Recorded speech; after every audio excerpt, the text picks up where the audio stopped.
Halo, selamat malam. Perkenalkan, nama saya Teddy, guru calon guru penggerak dari SMK Negeri 1 Situbondo, angkatan ke-7. Hari ini atau malam ini saya bersama Bapak Hermansyah, Kepala Sekolah SDN 3 Tanjung Pecinan, Kecamatan Mangaran. Betul ya Bapak? Ya, benar. Ini kebetulan kami ada di lapangan futsal, beliaunya betul-betul menikmati kegiatan aktivitasnya, salah satunya adalah olahraga futsal. Dan hari ini saya coba berwawancara dengan beliau berkaitan dengan pengambilan keputusan yang dilema. Jadi langsung saja nanti saya akan sampaikan pada Bapak Hermansyah beberapa kaitannya yang berkaitan dengan pengambilan keputusan yang dilema gitu Bapak Hermansyah. Pak Herman, sedikit mungkin bisa bercerita situasi kondisi sekolah di Tanjung Pecinan yang Bapak pimpin. Terima kasih. Baik, akan saya sampaikan. Namun sebelumnya saya juga akan mengenalkan diri. Nama saya siap. Hermansyah, salah satu kepala sekolah yang baru merintis ini di salah satu SD. Itu pun sekolah yang memang direncanakan untuk bagaimana saya bisa menjadi solusi terbaik. Karena yang pertama, sekolah tersebut ada di pinggiran. Ya. Kedua, banyak sekali permasalahan yang harus saya selesaikan. Ya. Ternyata alhamdulillah dengan berjalannya waktu, mengalirnya waktu, akhirnya saya bisa mencari solusi-solusi walaupun belum maksimal. Maka baik, akan saya ceritakan beberapa kasus, yaitu ketika saya memutuskan suatu keputusan yang salah satunya tidak merugikan pihak yang lain, juga pihak yang lainnya juga. Iya. Kasus ini yang pertama, di sekolah saya itu ada seorang guru yang sakit. Artinya dia sakit benar-benar sudah tidak bisa ngajar. Tapi hanya bisa datang ke sekolah, tidak bisa berbuat apa-apa, terus akhirnya di stroke. Nah, dengan berjalannya waktu, namun itu orang tersebut ada sebelum saya. Nah, jadi saya begitu nyampe di sekolah tersebut, maka ternyata keadaan sekolah tidak kondusif. Tidak kondusifnya apa? Karena ada beberapa guru di sana yang tidak setuju dengan keberadaan guru tersebut, karena tidak bisa dimanfaatkan guru tersebut. Ya. Hanya berimbas kepada satu, muridnya dirugikan, jelas. Yang kedua, guru yang lain yang seharusnya ngajar kelasnya, maka diperbantukan di kelas tersebut sehingga merasa dirugikan. Bahkan pada suatu ketika saya hadir di kantor, baru-baru berapa kali dalam satu minggu saja hadir ke sana sudah mulai tidak kondusif. Bahkan berani-beraninya guru itu memarahi guru tersebut di depan saya.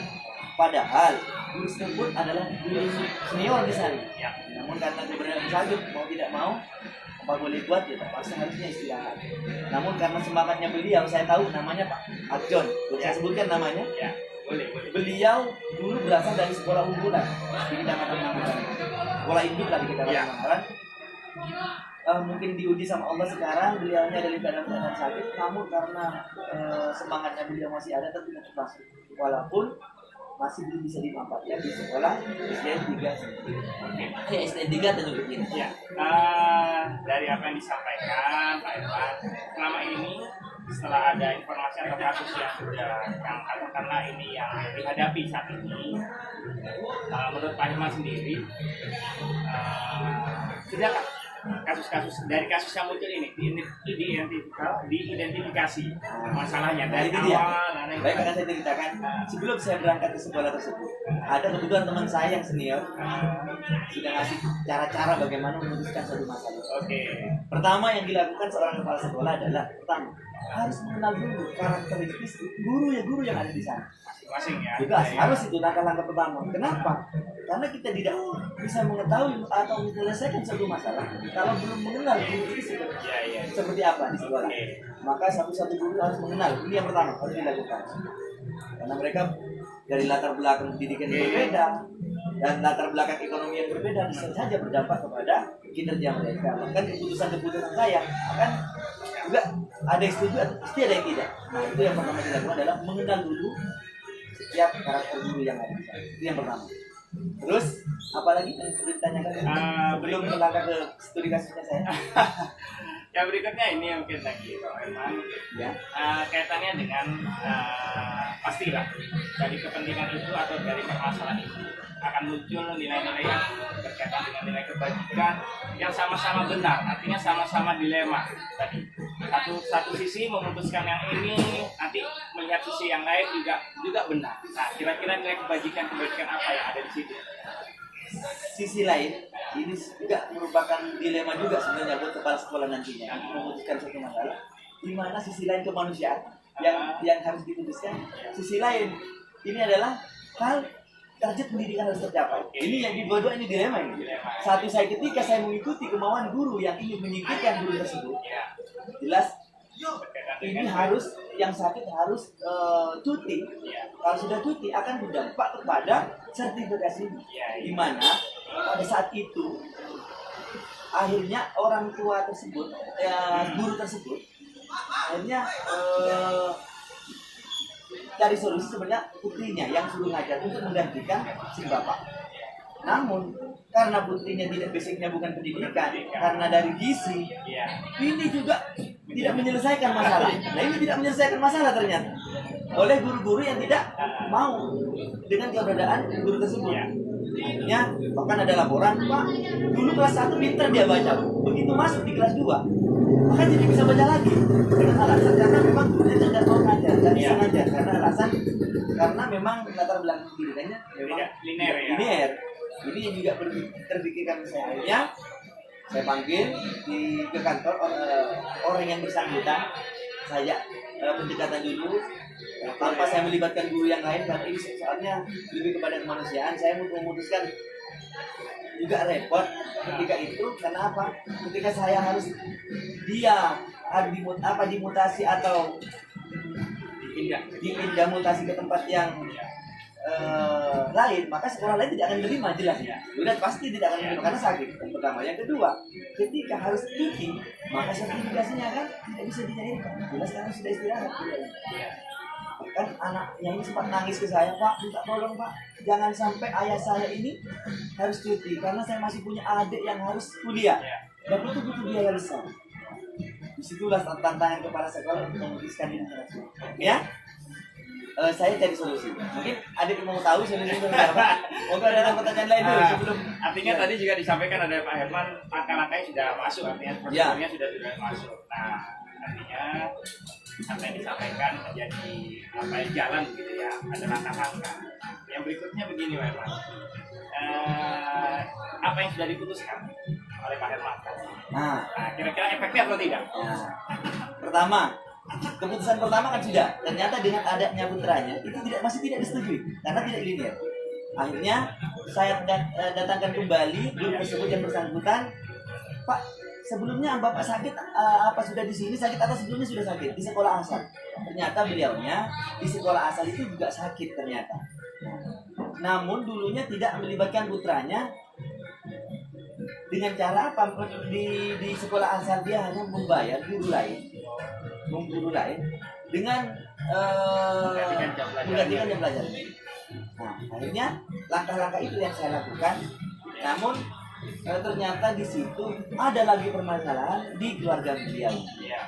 Katanya istrinya itu menginginkan bapak tersebut yang sakit, yang hanya bisa jalan ke sekolah, itu harus datang. Pak harus datang, Pak. Nanti suami saya ini makan uang apa? Kalau beliau itu hanya di rumah, walaupun bayar guru yang lain, tapi kan saya tidak mau Pak makan uang hal seperti itu. Nah, saya dipertemukan dengan keluarga yang betul-betul eksis dalam pendidikan, tidak mau suaminya itu makan uang haram gara-gara tidak masuk. Bahkan akhirnya saya karena di sini permasalahan juga ada di keluarga, saya bersama guru yang ada di sana minta antar ke rumahnya beliau, kita datang ke rumahnya. Setelah saya negosiasi di sana, berapa berani membayar guru yang betul-betul ijazahnya linear dan mampu mengajar di kelasnya dan mengkondisikan, akhirnya beliau sanggup untuk membayar. Nah, jadi solusi itu yang bisa saya lakukan, dan dengan berjalannya waktu akhirnya guru-guru yang kemarin-kemarinnya itu ingin menyingkirkan guru tersebut akhirnya mengiyakan. Berarti yang terbaik saat ini yang muncul dari keputusan itu, seperti yang putrinya tadi tidak dipakai lagi, menggunakan guru yang betul-betul ijazahnya yang linear juga tidak akan merugikan siswa juga dan juga bisa dipertanggungjawabkan. Namun dengan catatan akan dibayar oleh guru yang bersangkutan. Nah, dari hal itu, Ya. tantangannya apa? Dari pengambilan keputusan itu, tantangannya artinya pertentangan atau menurut Pak Irmansyah Ya. itu menjadi satu tantangan bahwa apa yang diputuskan ini adalah solusi yang terbaik. Nah, tantangannya apa? Tantangan seperti ini. Satu ya, saya ini sebenarnya kebijakan ini melangkahi dari kebijakan yang ada di dinas. Harusnya guru yang bersangkutan yang mau tidak mau ini harus Ya. harus seizin dinas dengan permasalahan ini. Nah, namun saya tidak mau mengambil langkah-langkah yang sekiranya akan berdampak di sekolah atau ujung-ujungnya nanti saya disalahkan, maka tetap saya koordinasi dengan atasan. Saya datang ke Korwil, bagaimana kalau Pak sekolah saya mendatangkan guru yang betul-betul sudah profesional menggantikan Bapak ini, tapi Bapak ini tetap datang absen. Bagaimana Pak? Salah satunya saya katakan kepada dinas, saya katakan kepada kondisi yang sesungguhnya situasi di sana yang sesungguhnya, sehingga pertimbangan lebih kepada kemanusiaan karena masih punya tanggungan keluarga yang masih dalam proses pendidikan, akhirnya mau tidak mau dinas mengiyakan. Walaupun itu juga sebenarnya dilema buat dinas menentukan seperti itu. Jadi itu salah satu langkah-langkah yang saya lakukan. Dan alhamdulillah sudah dalam 2 bulan ini ternyata alhamdulillah sudah bisa kembali normal kembali di kelas tersebut yang kemarin dikhawatirkan siswa yang sudah tidak bisa baca dengan adanya guru yang baru yang sudah profesional dan sudah linear ijazahnya, dia sudah bisa teratasi lah permasalahan itu. Nah, dari setiap beberapa atau masalah yang muncul saat ini berkaitan dengan yang disampaikan oleh Pak Irmansyah, Pak ini, kira-kira ada jadwal khusus nggak dari rentetan awal sampai ada ya schedule-nya? Harus kepala sekolah harus punya itu. Jadi kapan saya harus berbuat? Iya. Kapan saya harus melangkah? Kapan saya harus memberikan keputusan itu butuh waktu. Dan itu harus dipelajari oleh kepala sekolah. Tidak gampang memutuskan satu masalah. Karena dipelajari dulu. Kalau mengambil keputusan ini merugikan enggak? Iya. Yang dirugikan siapa? Di sini keputusan harus sama-sama tidak dirugikan dan ada solusi terbaik. Jelas itu yang. Jadi berbuat apa-apa. Ya. Mungkin saya jadwal pada saat ini. Mungkin Bapak ini tidak mungkin saya eksekusi pada saat ada guru lain. Mungkin malu atau apa menjawab. Jadi ada waktu tertentu lah di jadwal seperti itu. Terus berikutnya, adakah seseorang atau teman di lingkaran atau di sekitar atau di paling dekat dengan Pak Irman yang bisa atau mempermudah atau membantu Pak Irman dalam memberikan keputusan yang dilema tadi? Ada ya? Ada jelas. Itu kan makanya tadi perlu pendekatan dengan guru-guru yang lebih senior di sana. Jadi ini orang ini selama di sini apa yang biasanya yang dia lakukan, permasalahan apa yang dia lakukan. Jadi siapa di sini yang betul-betul tidak suka sama orang ini harus tahu, dicari sumbernya. Jadi nanti sumber yang paling fatal nanti yang akan menjadi penyebab ini akan keputusan saya nanti tidak atau merugikan orang lain. Misalnya ada satu orang ini yang saya dekati dulu, sehingga pada saat saya memutuskan suatu masalah, maka orang tersebut sudah tahu dulu bahwa Bapak Irman sudah akan memutuskan seperti ini. Orang yang satu-satunya orang ini yang akan nanti artinya katakanlah pasti tidak akan setuju dengan pendapatnya Pak Irman. Itu didekati dulu. Nah itu kalau di lingkungan sekolah, kalau di sekitar artinya sharing-sharing berkaitan dengan permasalahan itu juga pernah disampaikan dari teman-teman yang artinya dekat dengan Bapak sendiri di luar dari lingkaran atau teman-teman di lingkup sekolah sendiri. Di luar lingkup ya, sekolah. artinya sharing, ada juga. Ada. Saya kan juga pertama dengan teman sejabat lah, dengan teman seangkatan lah, sama-sama kepala sekolah. Adakah enggak permasalahan di sini? Ternyata banyak permasalahan di sekolah. Di tiap sekolah mesti ada itu. Kepala sekolah kan ditemukan dengan seperti itu. Iya. Cukup membantu kan? Wah, cukup membantu, sangat membantu. Apalagi kita nanya kepada teman-teman yang sudah jadi kepala sekolah lama gitu, pasti tahu dan cari solusi-solusinya gitu. Dengan jangan jadi diharapkan kepada semua calon-calon kepala sekolah jangan takut untuk menghadapi sebuah masalah, karena dengan belajar dari masalah akan menjadi kepala sekolah yang betul-betul tangguh nanti akhirnya. Maju terus pokoknya. Iya pasti itu. Kalau pas di sekolah yang enak sudah enak udah jadi itu bukan tantangan. Maka Pak Herman ditaruh di sekolah yang di pinggiran, siswanya sedikit. Siap, siap. Ini challenge buat Pak Herman sehingga Pak Herman akhirnya jadi orang-orang yang tangguh seperti Oke. saya. Mungkin ini yang terakhir Pak. Ya. Sebelum kita akhiri pembicaraan atau diskusi ini, Ya. dari semua pembelajaran, dari pengambilan keputusan yang dilema tadi itu, kira-kira hal apa yang pembelajaran apa yang bisa dipetik oleh Pak Herman sendiri? Saya jadi orang yang sabar, itu pasti itu Orang kan? sabar. Iya, jadi yang sabar pasti itu. Karena kalau orang sabar, ketika keputusan ini sudah nggak bisa, dicoba lagi dengan keputusan-keputusan yang lain sampai akhirnya kita menemukan solusi itu yang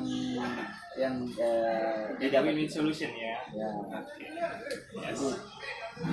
Oke, saya dari apa yang disampaikan jadi wawasan buat saya pribadi, juga mungkin ke depan ada waktu lagi kita bisa sharing-sharing Ya, dengan Pak Herman. monggo. Karena yang jelas berkaitan dengan keputusan yang dilema ini, hampir semua kepala sekolah pasti yang disampaikan oleh Pak Herman tadi kan tantangan. Ini baru satu kasus sampai tanyakan. Kasus-kasus yang lain belum saya sampaikan itu. Oke.